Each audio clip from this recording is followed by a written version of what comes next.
Blessed are they which are persecuted for righteousness' sake, for theirs is the kingdom of heaven. Blessed are ye, when men shall revile you, and persecute you, and shall say all manner of evil against you falsely, for my sake.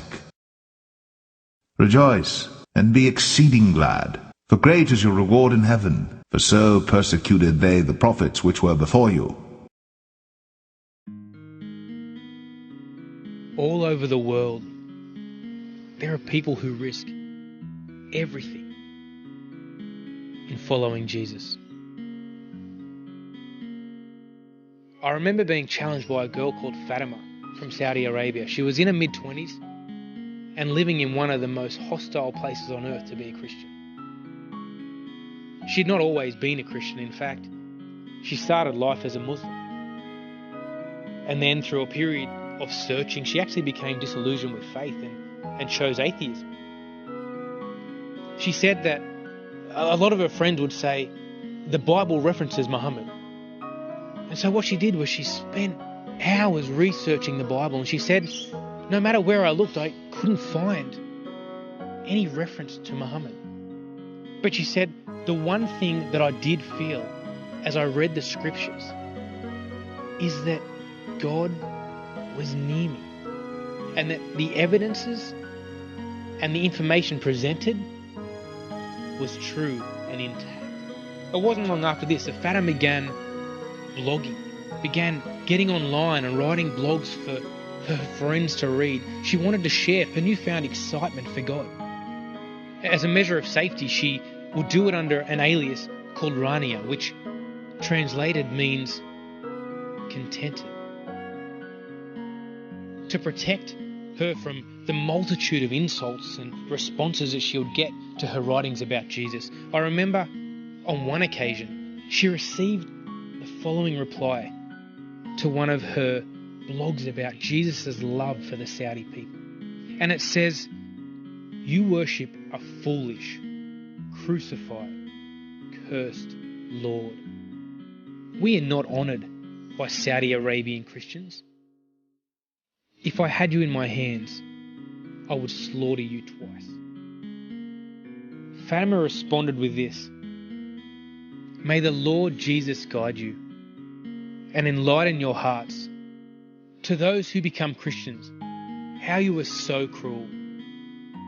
And the Messiah says, "Blessed are the persecuted. And by God, I am unto death a Christian."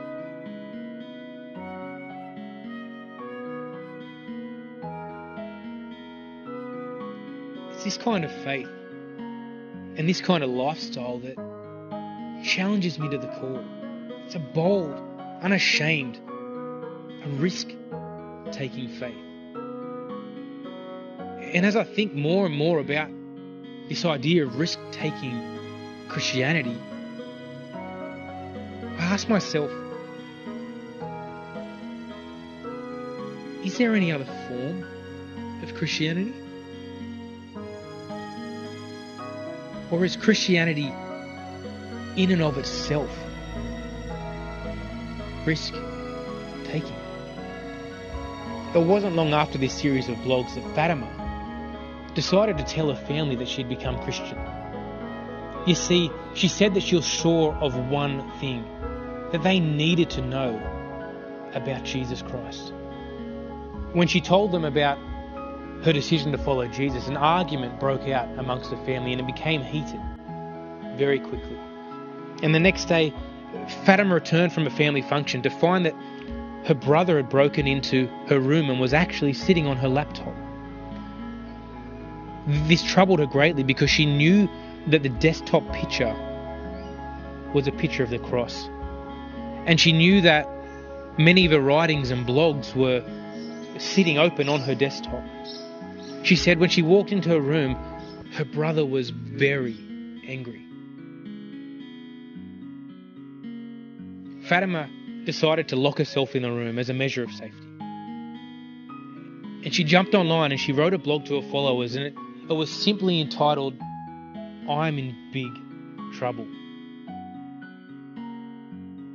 Over the next 4 hours, she asked all her followers to pray for her. But she also was able to write these incredible words. Jesus Christ is my light and salvation. Whom shall I fear?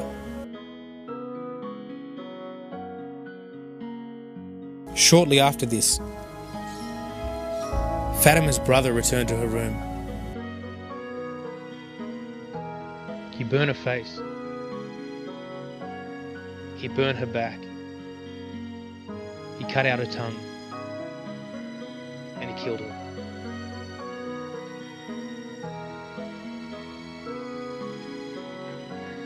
Her own brother.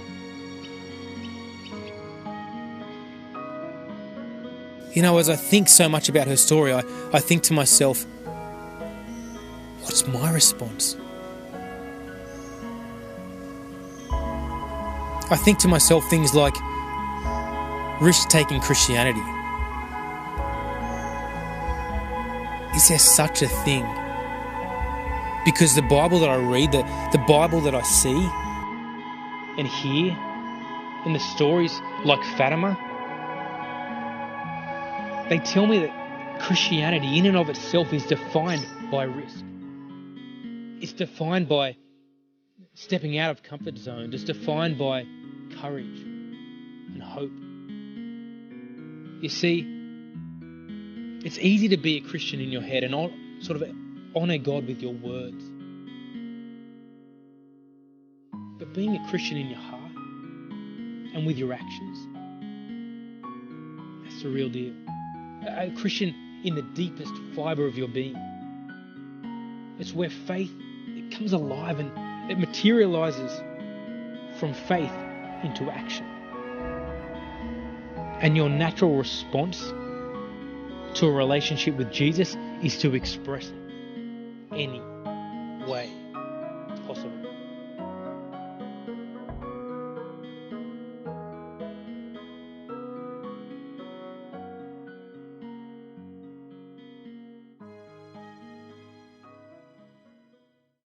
Then shall they deliver you up to be afflicted, and shall kill you, and ye shall be hated of all nations for my name's sake. But he that shall endure unto the end, the same shall be saved. I am a soldier in the army of my God. The Lord Jesus Christ is my commanding officer. The Holy Bible is my code of conduct. Faith, prayer, and the Word are my weapons of warfare. I have been taught by the Holy Spirit, trained by experience, tried by adversity, and tested by fire. I am a volunteer in this army. I am enlisted for eternity. I will either retire in this army at the rapture or die in this army, but I will not get out, sell out, be talked out, or pushed out. I am faithful, reliable, capable, and dependable. If my God needs me, I am there. If He needs me in the Sunday school to teach the children, work with the youth, help adults, or just sit and learn, He can use me because I am there. I am a soldier. I am not a baby. I do not need to be pampered, petted, primed up, pumped up, picked up, or pepped up. Because I am a soldier. No one has to call me, remind me, write me, visit me, entice me, or lure me, because I am a soldier. I am not a wimp. I am in place, saluting my King, obeying His orders, praising His name, and building His kingdom. No one has to send me flowers, gifts, food, cards, candy, or give me handouts. I do not need to be cuddled, cradled, cared for, or catered to. I am committed. I am a soldier. I cannot be discouraged enough to turn me aside. I cannot lose enough to cause me to quit. When Jesus called me into this army, I had nothing. If I end up with nothing, I will still come out ahead. I will win. My God has and will continue to supply all my needs. I am more than a conqueror. I will always triumph. I can do all things through Christ which strengthen me. Devils cannot defeat me. People cannot disillusion me. Weather cannot weary me. Sickness cannot stop me. Battles cannot beat me. Money cannot buy me. Governments cannot silence me. And hell cannot handle me. I am a soldier. Even death cannot destroy me. For when my commander calls me from this battlefield, he will promote me to captain and then allow me to rule with him. I am a soldier in the army. I am marching. I am claiming victory. I will not give up. I will not turn around. I am a soldier marching heaven bound